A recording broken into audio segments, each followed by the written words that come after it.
आप सभी सुनने वालों को मेरा नमस्कार हो।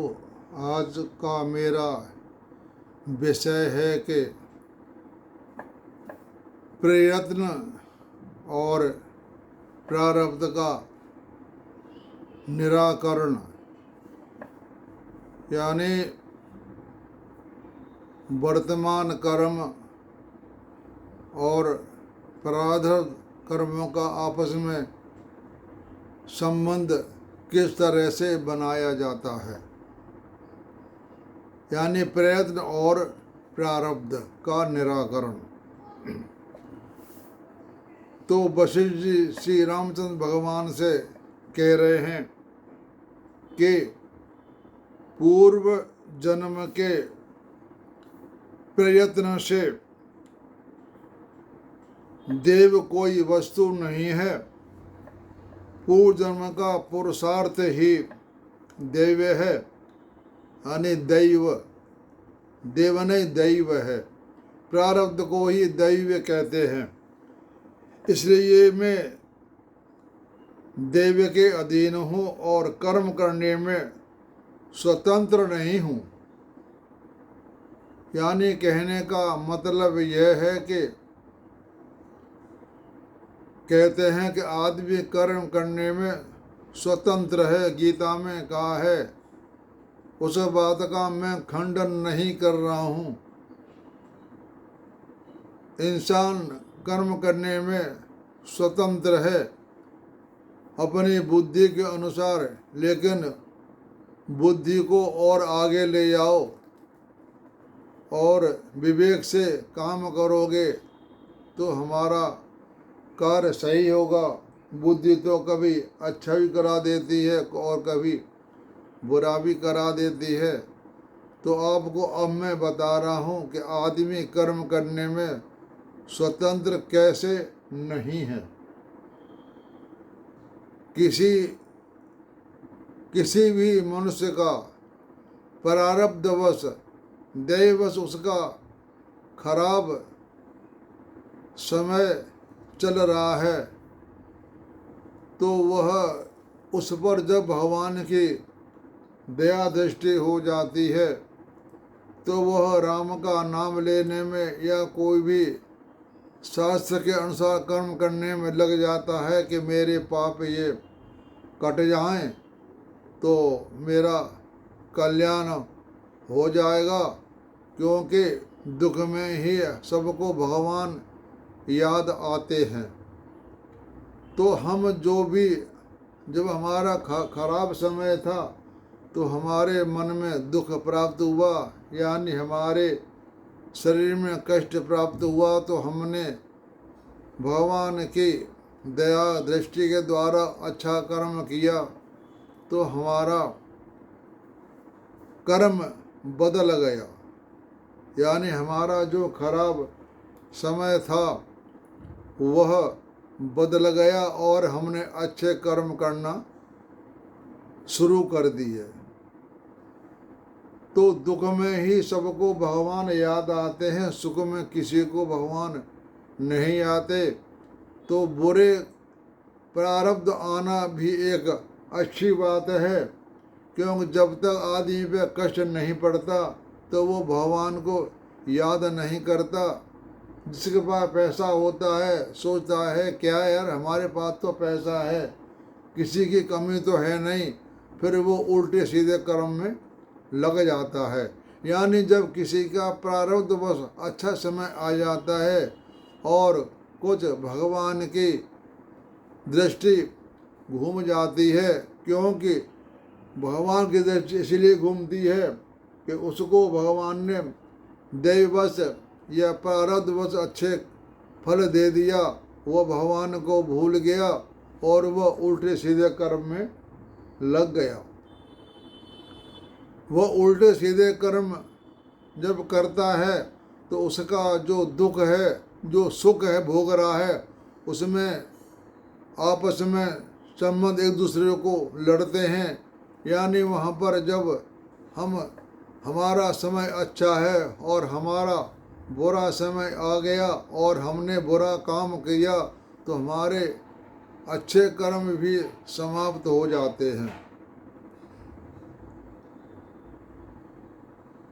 और जैसे प्रयत्न होगा वैसे ही शीघ्रतापूर्वक फल प्राप्त होगा। इसी का नाम है पौरुष।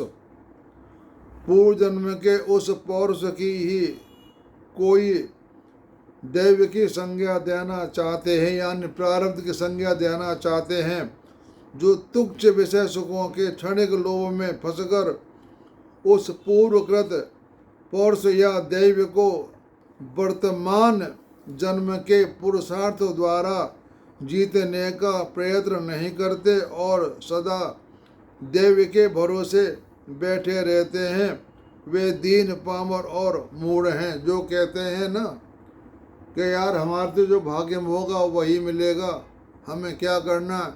यह बात सोचना भी एक मूढ़ लोगों का विचार है, ऐसा नहीं है।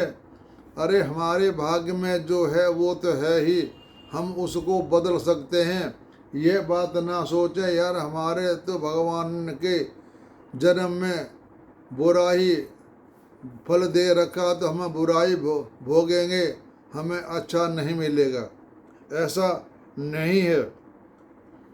वे दीन पामर और ऐसे मूढ़ लोगों का विचार होता है, क्योंकि पुरुषार्थ के बिना आत्म कल्याण सिद्ध नहीं होता। पूर्व जन्म के तथा इस जन्म के कर्म दो भेड़ों की तरह आपस में लड़ते हैं, यानी जब हम इस जन्म में जो कर्म कर रहे हैं और एक प्रारब्ध है, तो दोनों जब हम कर्म करते हैं और प्रारब्ध का जो कर्म होता है वो दोनों आपस में भिड़ते हैं, यानी अच्छे हों या बुरे हों तो दोनों अच्छे और बुरे कर्म भिड़ते हैं। जो जीत जाता है वही फल उसको मिलेगा। अगर हमारे अच्छे कर्म का मात्रा ज़्यादा है तो अच्छे कर्म बुरे कर्मों को समाप्त करके अच्छे कर्म अच्छा समय आ जाएगा, और अगर हम बुरा कर्म कर रहे हैं तो बुरे कर्म की मात्रा बढ़ जाएगी और अच्छे कर्मों की मात्रा कम होने से हमारी अधोगति हो जाएगी, यानी बुरे कर्म जो होते हैं वे अच्छे कर्म को समाप्त करके उस पर हावी हो जाएंगे और हमारा समय खराब आ जाएगा। और इस जन्म में किया गया प्रबल पुरुषार्थ अपने बलपूर्वक पूर्व जन्म के पौरुष या दैव को नष्ट कर देता है, और पूर्व जन्म का प्रबल पौरुष इस जन्म के पुरुषार्थ को अपने बल से दबा देता है। ये मैं आपको बात बता चुका हूँ। वहाँ पूर्व जन्म के प्रतिबंधक कर्म से इस जन्म का पुरुषार्थ अधिक बलवान होने के कारण नवीन प्रारब्ध निर्माण करके विजयी हो जाता है। इसी प्रकार पूर्व जन्म के कर्मानुसार यदि किसी की मृत्यु अवश्यभावी हो तो उसी प्रतिकारक के लिए अनेक प्रकार के उपाय करने पर भी मनुष्य उसे टाल नहीं पाता। यहाँ पूर्वकृत कर्म प्रारब्ध ही प्रबल होने के कारण विजयी होता है। तो प्रारब्ध और वर्तमान जन्म के पुरुषार्थ, इन दोनों में वर्तमान जन्म का पुरुषार्थ ही प्रत्यक्ष बलवान है। इसलिए अधिकारी मनुष्य को पुरुषार्थ सहारा लेकर सतशास्त्र के अनुसार अभ्यास और सत्संग के द्वारा बुद्धि को निर्मल बनाकर संसार सागर से अपना उद्धार कर लेना चाहिए। इस जन्म के और पूर्व जन्म के दोनों पुरुषार्थ, यानी दोनों पुरुषार्थ पुरुष रूपी वन में उत्पन्न हुए फल देने वाले वृक्ष हैं, यानी एक वर्तमान और एक प्रारब्ध, दोनों अलग अलग हैं, दोनों ही वृक्ष हैं और उसमें विजयी वही होता है जो बलवान होता है, वही विजयी हो जाता है। जो पुरुष उदार स्वभाव से युक्त इन सत्कर्म के लिए प्रयत्न करने में कुशल है, प्रयत्न पुरुषार्थ को कहते हैं। जहाँ भी प्रयत्न होता है, प्रयत्न दो प्रकार के होते हैं, अच्छा प्रयत्न और बुरा प्रयत्न। दोनों को पुरुषार्थ कहते हैं कि प्रयत्न आपने किया, अच्छा किया या बुरा किया। अच्छा किया तो अच्छा मिलेगा और बुरा किया तो बुरा मिलेगा। ऐसे संसार में सहस्रों व्यवहार हैं जो आते जाते रहते हैं। उनमें सुख और दुख, बुद्धि अनुकूलता तथा प्रतिकूलता जनित राग देश का त्याग करके शास्त्र के अनुसार कर्म करना चाहिए। शास्त्र के अनुकूल और कभी उच्छिन्न न होने वाली अपनी मर्यादा का जो त्याग नहीं करता, उस पुरुष को सारी अभीष्ट वस्तुएं उसे प्रकार प्राप्त होती हैं।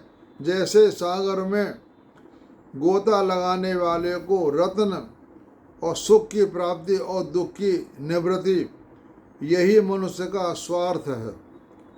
उस स्वार्थ की प्राप्ति करने वाले जो आवश्यक कर्तव्य साधन हैं, एकमात्र उन्हीं में तत्पर रहने ही विद्वान लोग पौरुष कहते हैं।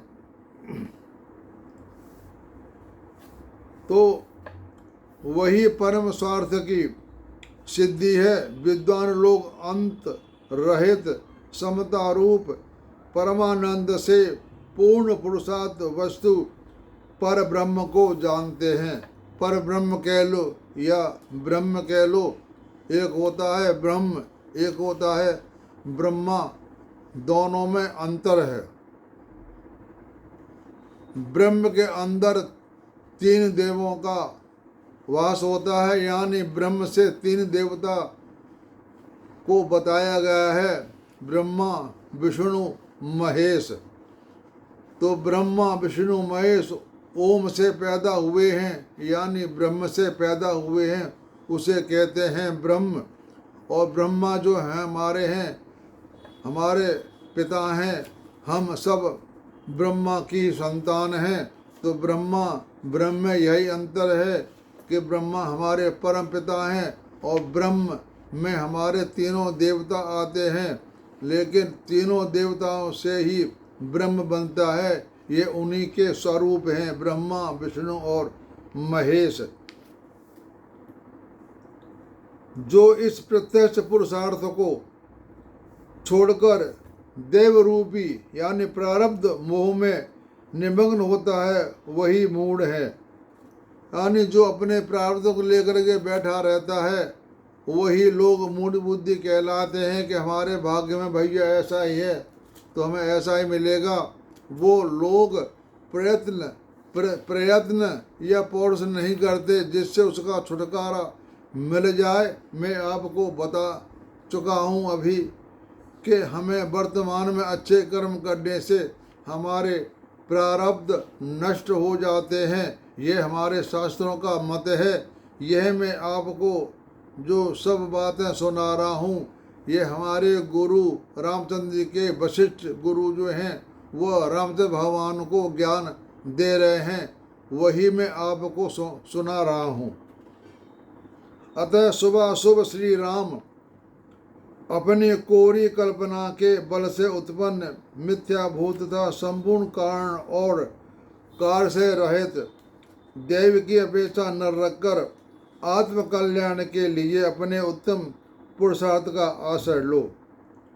शास्त्रों के द्वारा महापुरुषों के सदाचार के विस्तार को प्राप्त हुए विविध देश धर्मों द्वारा समर्थित जो परमात्मा की प्राप्ति रूप अतिशय प्रसिद्ध फल है, उसके लिए हृदय में अत्यंत उत्कट अभिलाषा होने पर उसकी प्राप्ति के लिए चित्त में स्पंद चेष्टा होती है। इसके पश्चात इंद्रियों और हाथ पैर आदि अंगों में क्रिया होती है। इनके द्वारा श्रवण मनन आदि एवं यम नियम आदि साधनों का आरंभ होता है। इसी को उत्तम पुरुषार्थ कहते हैं। हमारी इंद्रियां हैं आँख, नाक, कान, मुंह, हाथ, पैर। इनसे हम अच्छा प्रयत्न या अच्छा पुरुषार्थ करेंगे तो इसी में पुरुषों का जन्म पुरुषों के सिद्ध होने पर ही सफल हो जाता है, अन्यथा वह बेकार हो जाता है, यानी उसका जीवन नरक बन जाता है। इसके बाद साधन विषयक उस तत्परता को सत्य शास्त्र के अभ्यास एवं संत महात्माओं के तथा ज्ञानी पुरुषों के द्वारा सेवन द्वारा आत्मज्ञान रूप फल की प्राप्ति को सफल बनाना चाहिए। आत्मकल्याण के फल की प्राप्ति में सफल बनाना चाहिए। यह अवश्य दैव को जीत लेता है, यानी अच्छे कर्म जो हमारे होते हैं वह प्रारब्ध या दैव को जीत लेता है, लेकिन हमें थोड़ी मेहनत करनी पड़ेगी तो हम अपने पाप कर्मों को मिटा सकते हैं। ऐसी धारणा रखकर दैव यानी प्रारब्ध और पौरुष के बलात्कार का विचार करने से दैव कहते हैं प्रारब्ध को और पौरुष कहते हैं वर्तमान कर्म को। पौरुष के बलाबल का विचार करने के कारण जो परम सुंदर प्रतीत होते हैं तथा जिनमें सम दम आदि साधन भी विराजमान होते हैं, श्रेष्ठ पुरुषों की सेवा से जिनका अंतःकरण सदा भावित रहता है, ऐसे अधिकारी पुरुषों को तत्व ज्ञान की प्राप्ति के लिए अथवा उद्यम करना चाहिए और इस जन्म में सिद्धि का हेतु है, ऐसा निश्चित रूप से जानकर वह अधिकारी जीव नित्य संतुष्ट और उत्कृष्ट औसत से जन्म मरण को परंपरा रूप से भवरोग को शांत करे। यानी मैंने आपको यहाँ पर बताया प्रारब्ध और वर्तमान। प्रारब्ध को दैव के नाम से कहा गया है और वर्तमान कर्म को पौरुष रूप को कहा गया है, यानी पौरुष और वर्तमान। ये दोनों बातों के मैंने आपको निराकरण के बता दिया। अब मैं आपको इसके बारे में आगे और बताने जा रहा हूँ। इसके अभी कई भाग हो गए हैं। मैंने आपको पहला भाग सुना दिया, दूसरा भाग सुना दिया, अब मैं आपको तीसरा भाग सुनाऊंगा। और आपसे सब सुनने वालों से मेरी यही प्रार्थना है कि अगर आपको मेरी वीडियो अच्छी लगे तो लाइक करें और आपको उस पर कुछ निर्देश दें कि हमारी वीडियो आपको कैसी लगी।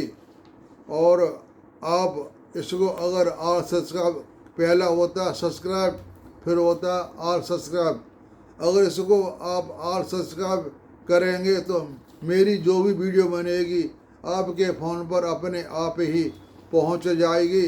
आपको लाइक करने में और इसमें करने में आपका कुछ नहीं जाता। आप लाइक करें और सब्सक्राइब कर दें तो मेरी वीडियो आपको सारी मिलती रहेंगी। अब आपको मैं तीसरा भाग अगली वीडियो में सुनाऊंगा, क्यों वीडियो ज़्यादा लंबी होने से सुनने में थोड़ी ठीक नहीं रहता। आप सभी को मेरा नमस्कार। अब अगली बार मैं आपको तीसरी वीडियो में मिलूँगा। आप सबको मेरा नमस्कार।